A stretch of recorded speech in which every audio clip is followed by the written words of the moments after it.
Many of you won't agree with this, but I actually think that it's becoming much more difficult to become truly outraged in this country. A flashpan anger, yes, that's something that we're all experiencing pretty much on a daily basis with what's being shown to us. But the dangerous side of that is because we are so easily outraged, to actually fix your mind on something that's truly horrendous, it's something that needs to be questioned and confronted, is quite difficult to do.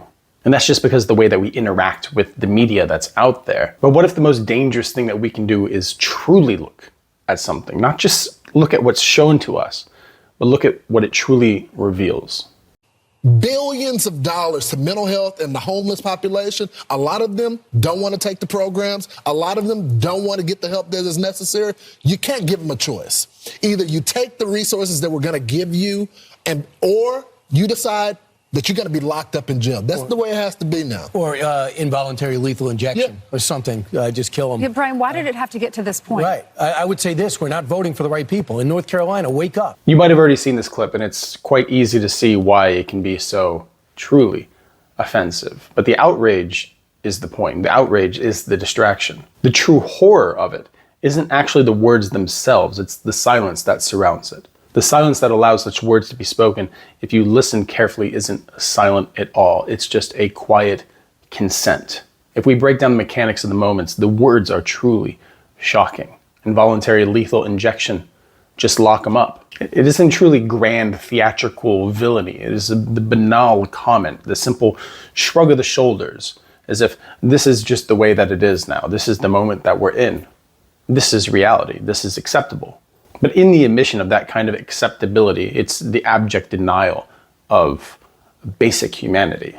I think it was Hannah Arendt in the work on her trial of Adolf Eichmann who said that the greatest evils aren't particularly committed by fanatics. They're simply by normal people who see these actions as just following the status quo. People who fail to think or recognize that their actions in those moments, even though being seen in that moment as common and acceptable, down the road will be looked back on as evil. I think the worst part of that theory isn't the monstrous aberration of violence and evil. It's just simply the absence of thought. Inherently, I believe that people do wish to be led, that people do follow the path of least resistance. It's very difficult to actually challenge or call to confront the status quo. And there's a lot of dangers that come with that, obviously.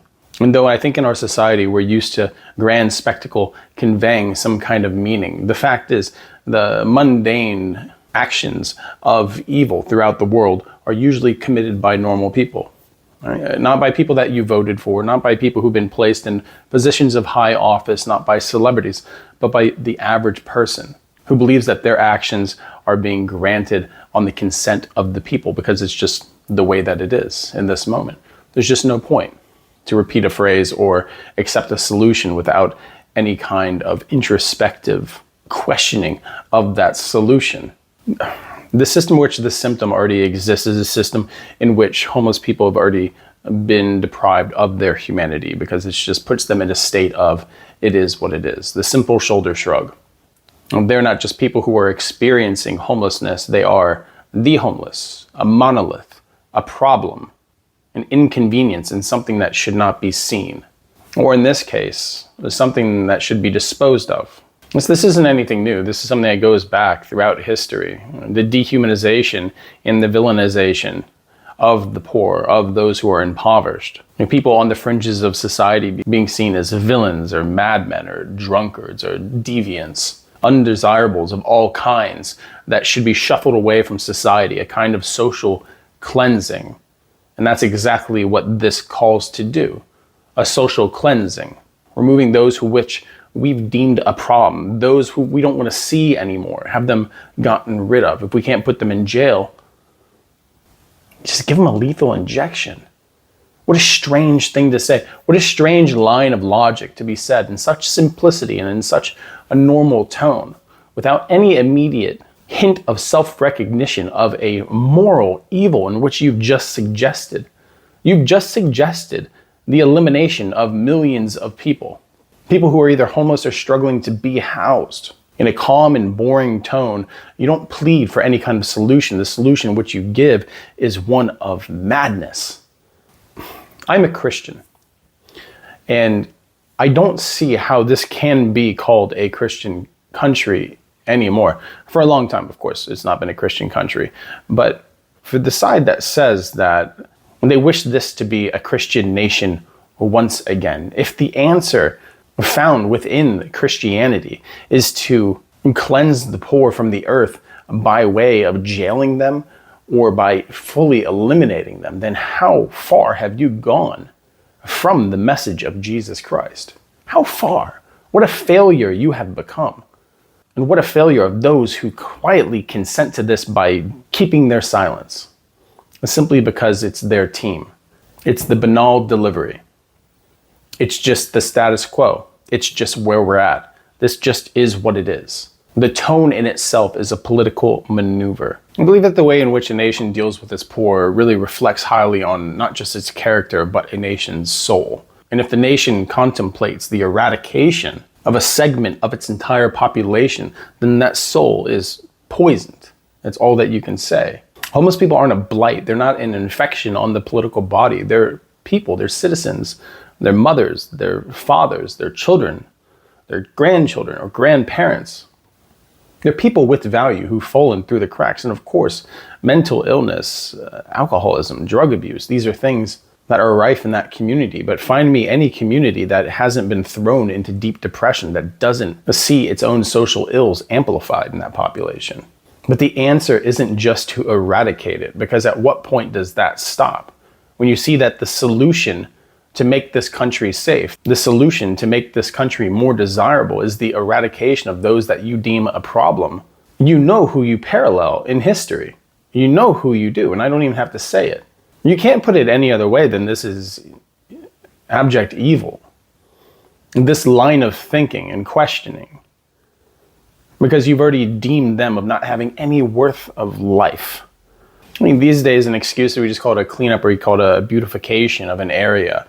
And you increase vagrancy laws, which make it illegal for people to just sleep outside when they have nowhere else to go. And the only other choice that you give them is jail. What are people to do?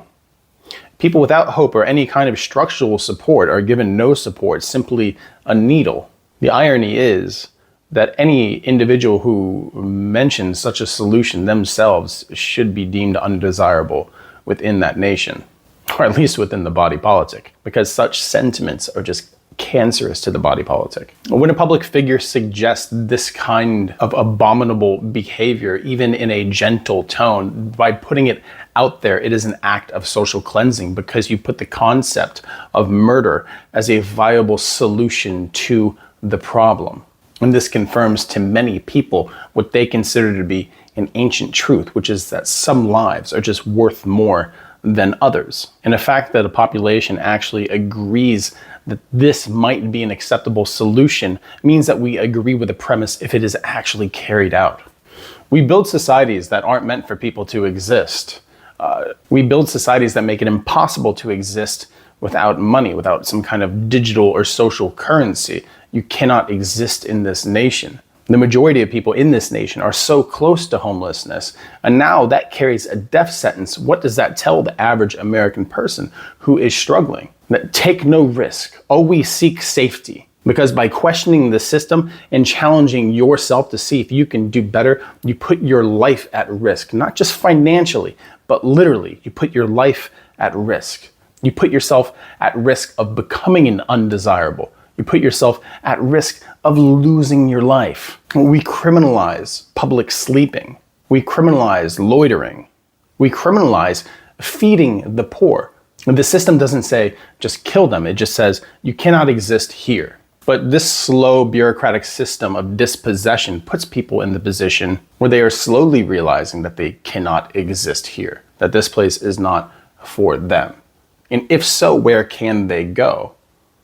The denizens of a nation should consider their nation their homeland. But when you've made their homeland not a viable place for them to exist or survive in, what can they do? The problem isn't Brian Kilmeade, and it isn't Fox News. These things are a symptom of a larger problem in our country in general, in which we accept the fact that the suffering of others, the suffering of those who are citizens of this country, isn't just necessary, but it's desirable in some situations to improve our country and our standard of living. We've become accustomed to the spectacle of poverty by saying it's just people who made bad choices. There, but before the grace of God, go I. And they're just mentally ill, mentally deranged. They're just drug addicts. We look at the problem and we just give it that quiet, subtle shrug, as if it is what it is, as if nothing can change. But in a nation that's already deprived any value of life that is ascribed to humanity, it's easy for the solution to be to just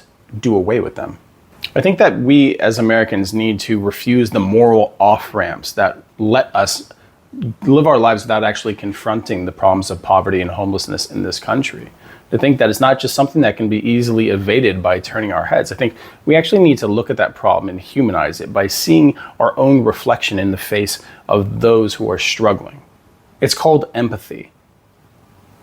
And America should honestly try it at this point. But the fact is, it's becoming more dangerous to speak out. It's becoming undesirable to actually challenge these things. So people, like I said, they will follow the path of least resistance. And if the path of least resistance is paved with the bodies of homeless people, they will take that path. And that in itself is a grotesque condition of which the American psyche has now accepted and resides in. The easiest solution to this problem is to just recognize the solemn and hallowed nature of the human being, that everyone deserves empathy and respect, that the demolition of the social programs that actually lend a hand that reaches out to lift people up shouldn't be cut off at the shoulder, and that a paradigm shift is necessary that requires us to see those who fall through the cracks as members of our own family, to make sure that they do not stay there, to actually bring them up instead of giving them a lethal injection. What can you say? Thanks for stopping by.